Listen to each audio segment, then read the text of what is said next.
Bueno, pues no puedo resistirme de hablar contigo. Luis Aguilar, el padre de la microhistoria en este país, dice que la historia se construye por microhistorias. Dos libros acerca de eso. Y es la misma historia que yo escribí. Comparto el 100% lo que dices. Y sobre todo el problema para escribir esa historia, las tres variables. Yo voy a hacer comentarios, un ofrecimiento y luego una pregunta, porque tenía años queriéndola hacer. Así como el asalto al cuartel Madera es la chispa, el ícono de la historia de los movimientos armados en este país, el asalto al Banco de Empalme, el 71, es el ícono de la historia en Sonora. Y ha venido dándome vuelta los últimos 10 años que me he pasado estudiando este tema aquí. Y no tengo respuestas y tenía ganas de conocerla. En todos los foros en los que he estado y todas las tesis de doctorado y de maestrías que he leído del país de este tema, siempre está presente el asalto a Empalme. Y hay una pregunta que me molesta muchísimo cada vez que voy a un lugar y que me hacen esa pregunta. Siempre me preguntan cuál fue la participación del presidente del PRD, Zambrano, en el asalto, y quieren que les cuente la historia heroica de Zambrano en el asalto al banco. Hace poco en la Sociedad de Historia, en una conferencia, una mujer ahí que estudia, señora mayor que estudia historia en la universidad, bastante perturbadora, me dijo que el héroe nacional es Zambrano porque había asaltado el banco, y me puse como demonio y le dije que no era cierto. Y me dijo que ella era secretaria en el banco y lo vio entrar con un arma. Es el colmo.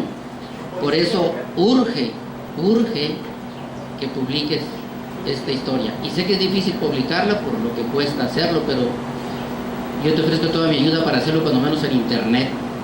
Y es tiempo de que en este estado alguien así como tú, por última vez, diga lo que pasó y se aclare, porque si no se aclara lo del asalto al Banco de Empalme, todas las historias que sucedieron después, incluyendo la que yo escribí, pues quedan ahí y a uno lo están fastidiando con esa historia. Otra cosa que me gustaría lograr es que los que participaron en todas estas historias pudieran superar y poder contarme la historia para poderla escribir. Ese es un gran problema. ¿Para qué me ha servido a mí entrevistar a los policías, como lo hice en la historia que escribí? Me ha servido para conocer y completar esta parte de la historia que narraste desde la perspectiva de los que la vivieron. Pero como lo haces de manera novelada, como lo hice yo, hay que saber también la perspectiva que tenían los policías. Y yo tengo contacto aquí en Hermosillo con el comandante Hernández, que era un joven policía de ese tiempo, y él me contó, cuando yo lo entrevisté para lo del 74, me contó esta historia, y es muy interesante lo que los policías veían cuando iban persiguiendo a los guerrilleros, qué perspectiva tenían, que esa, pues supongo que no la tienes porque ellos también andaban trabajando y se equivocaban y cometieron errores y tropelías y demás, hasta esta historia que se cierra con las dos historias. Tengo las memorias también del comandante Rubén Acosta Félix, y te las ofrezco, y él narra la historia esta, y narra cómo fue que los aprendieron en el autobús urbano ahí cerca es la visión de ellos y ayuda a hacer el círculo completo. Tengo también 2 tomos de este grueso del expediente judicial de este caso.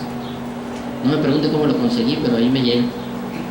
Ahí lo tengo. No he tenido tiempo de leerlo porque es bastante perturbador leer un expediente judicial, pero ahí viene la narración del gerente, de las secretarias, del policía, y le declaran al Ministerio Público cómo fue que sucedió esto. Te serviría muchísimo para completar la historia. Sí, pues yo lo tengo completo y tengo 2 tomos, pesan 2 kilos cada uno. Y la pregunta que me gustaría que me hicieras, yo sé que va a quedar claro ahí en lo que escribas. El primero, pues, ¿qué papel jugó el Zambrano del PRD? A los que te refieres, a esta élite de exguerrilleros. Yo conocí a Jesús Ávila Godoy en 74, en Obregón. Yo era niño y él me contaba la historia. Estaba recién salido de la cárcel de Obregón y no sé, también lo relaciono y ese nombre aparece, ¿no?, del asalto al banco. Ahora no te ahorita los nombres porque siempre lo tenía él y él me lo contaba de niño, pero yo pues escuchaba y no sabía de qué me estaba hablando muy bien y quisiera saber cuál fue el papel de él. Y también hay otro personaje al que me refieren mucho cuando me hablan de esto, que trabajó como director de la Biblioteca Pública en Obregón. No recuerdo el nombre en este momento, acabo de escribir, ahorita me van a decir el nombre, que también me dicen que participó en el asalto al banco. No me falta que digan que yo también participé. Entonces es hora de aclarar eso. Y esta historia que estás contando con la de los policías te va a servir mucho para completar la historia y echarse el expediente ese de... Antes de que me lo... Yo tengo en la casa bien guardado antes de que me lo quite. Y con mucho gusto te ayudo y tú me vas a ayudar mucho con esa información, pues, porque yo sigo estudiando. Porque la historia de la sierra me llevó a Empalme y luego me lleva a lo urbano y no he podido terminar esta historia y no me van a alcanzar los años, lo sé, pero cualquier cosa que avance me va a servir mucho y podemos compartir esto con mucho gusto. Muchas gracias. Gracias. ¿Pero claro, no? Sí. El papel primero, quedó claro quiénes participaron directamente. Miguel Duarte, Felipe Pacheco Aragón, Ramón Íñiguez en Obregón. Y en su casa lo conocen. Lo del asalto: Miguel Duarte, Felipe Pacheco, José Guadalupe Mata Morales, Leroy Sánchez Díaz, y un quinto que no directamente en el asalto, pero en la casa de seguridad, Jesús Luis Beltrán Vega. De los 4 que asaltan, 2 son de Sonora: Felipe de la Galera, Miguel de Obregón. Los 2 restantes son de Tamaulipas. De los 4, ni uno conoce Empalme. ¿Dónde estaba Zambrano? Jesús Zambrano Grijalva. Jesús Zambrano Grijalva estaba en México el 71. Probablemente estaba en México él, porque su servidor, yo estaba estudiando medicina en UNAM y estábamos trabajando en coordinación con el Frente Urbano Zapatista. Todavía Zambrano llega allí, pero Zambrano es más chico que yo. Yo tengo 60, voy a cumplir 63 años. Zambrano en ese momento debe de estar un año menos que no, y estaba seguramente o en la universidad aquí, en la universidad, pero él no participa directamente. ¿Y formaba parte de la organización? Probablemente sí, eso sí.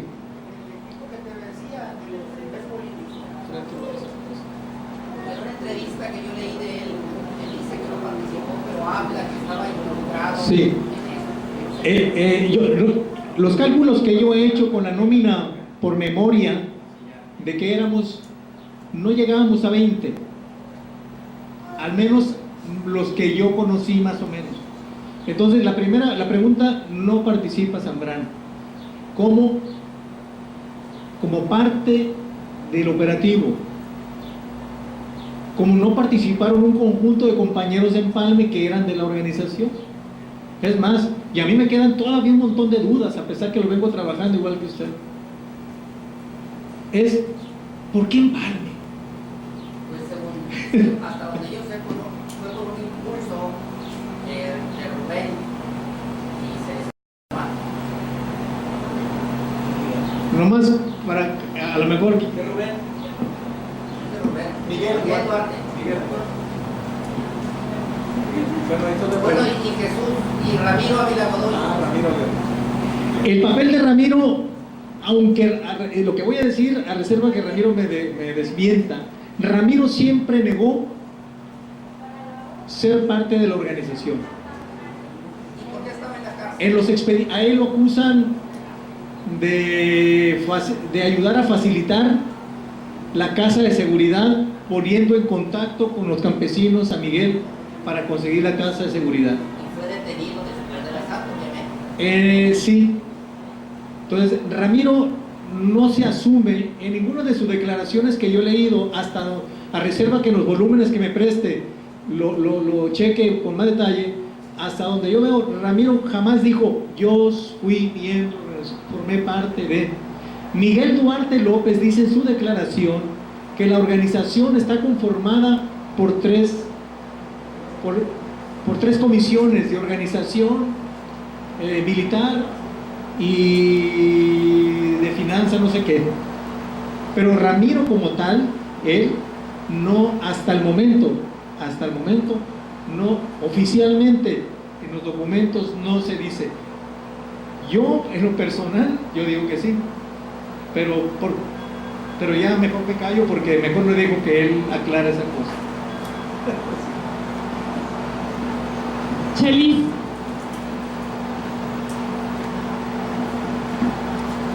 Bueno, hay que colaborar para que este trabajo salga cada vez mejor. A todos nos interesa. Desgraciadamente no lo hemos leído, tu trabajo, lo que llevas, pero lo que oí, el contexto, como que le falta algo, porque aquí en Sonora se dio en el 67 un gran movimiento y una gran represión, y eso generó un descontento mayúsculo, y muchos cuadros de izquierda se propusieron responder a eso con la lucha armada. Pero no solo ustedes, Miguel Duarte y lo que tenía alrededor, sino Eleazar Gámez Rascón, que él nos dice que en el 67 es cuando él empieza a pensar en la lucha armada, después de toda esta represión que se dio con el gobierno de, ¿cómo se llama? ¿El gobernador cómo se llamaba? Serna, Faustino Serna y la Ola Verde, ¿no? Y entonces, alrededor de Eleazar Gámez Rascón empieza a generarse otro grupo, que es el que va a hacer el apoyo del grupo siguiente después de Madera, después del 65, de Óscar González. Tenían contacto con él y entonces ellos empiezan a organizarse.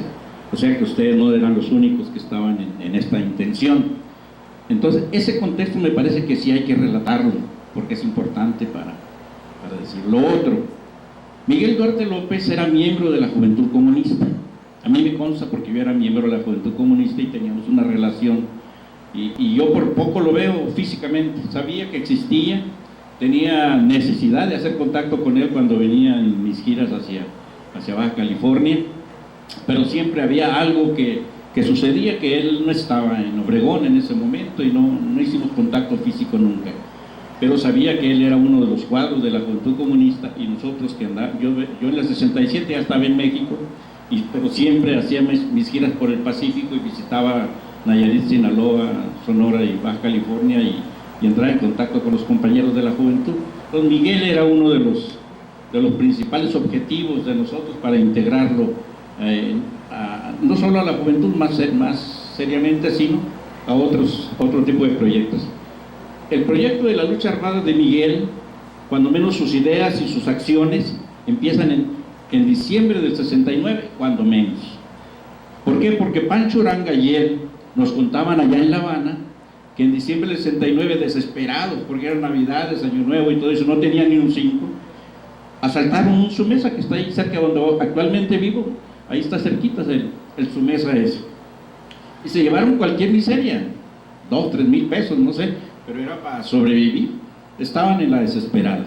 Entonces, desde ese momento yo veo ahí la relación muy estrecha entre Pancho Uranga, que era del FUS después, y él, que forman las FARC. Que ahí viene la otra pregunta: ¿cuándo surge el nombre de las FARC? ¿Cuándo surge ese nombre? Porque cuando en el FUS caen muchos compañeros, algunos son de acá. Clemente Ávila Godoy cae como miembro del FUS, por ejemplo. Ustedes, Javier, tú, no sé, Roberto Ceseña, otros compañeros.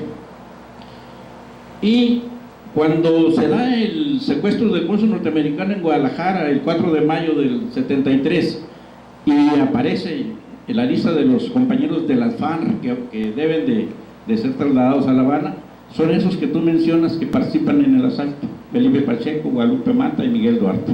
Es decir, ahora sí ya me explico por qué los compañeros pusieron esos tres nombres, porque cuando llegamos allá, Guadalupe Mata nos decía: bueno, ¿y a mí por qué me sacaron si yo soy soldado raso? Había otros que eran líderes, gente intelectual, gente más inteligente, y yo era un soldado raso. Y Felipe Pacheco, bueno, pues había estado herido y todo eso, y él más o menos se justificaba. Miguel pues también, ¿no? Entonces ese contexto y esta historia particular de Miguel como miembro de la Juventud Comunista y con esa influencia que tenía en el movimiento estudiantil local de Obregón, yo creo que es importante ponerla y sustentarla, hacerla un poco más amplia, ¿no?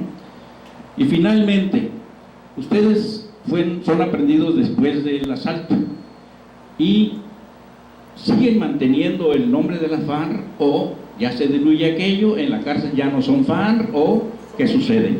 Porque Miguel Duarte sigue escribiendo en la revista, porque había que hacer esa colección de escritos de Miguel Duarte. Él escribía, yo también, y nos comunicábamos de cárcel a cárcel vía correspondencia normal, y entonces teníamos ese contacto los dos en cuanto a los escritos que mandábamos al porqué. Yo desgraciadamente no tengo ni uno de esos escritos ahora, en estos tiempos, pero sí sería bueno hacer una colección de los 3, 4 escritos que hizo Miguel, en donde seguramente explica algo de su pensamiento político, que eso es lo que también tenemos que saber: cuál era el pensamiento político de la FARC.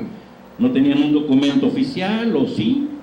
Eso necesitamos saberlo para tener más clara la historia. Gracias. Gracias, Chelis.